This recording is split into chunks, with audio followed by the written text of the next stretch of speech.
Who are you?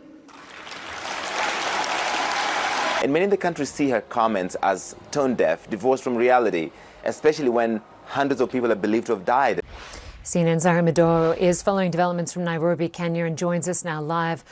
Larry, certainly we're just listening there to the leader, not only backing the security forces who carried out this brutal attack on unarmed protesters, but blaming the protesters for what she's called a manufactured event. Just take us through her comments and the reaction you're seeing. Linda, in other jurisdictions, governments would open misconduct proceedings against any police officers who use excessive force against guidelines, but that's not what's happening in Tanzania.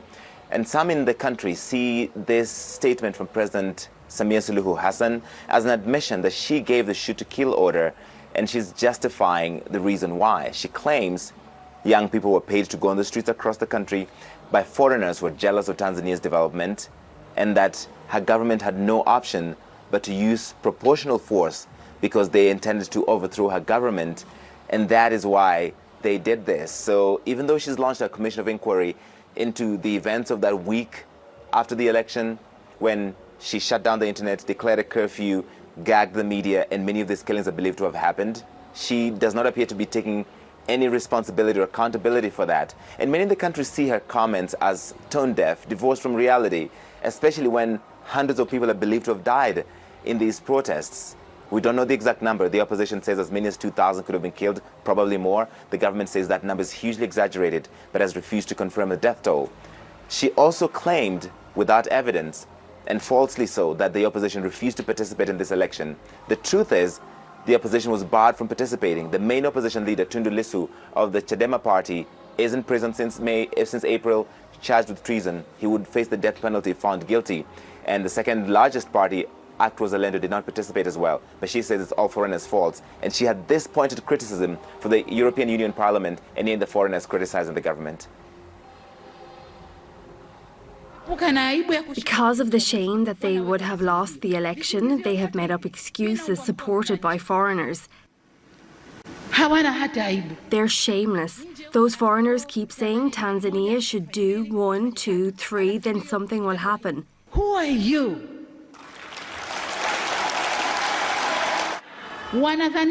They think they're still our masters, our colonizers, because of the little money they gave us. That is the alternate reality that President Samia Hassan has created, where her government is above criticism, and she claims that the opposition just didn't participate because they smelled defeat, because she's done such a great job in her first term that they were going to be defeated. The Electoral Commission gave her 98% of the vote, which many people say is improbable.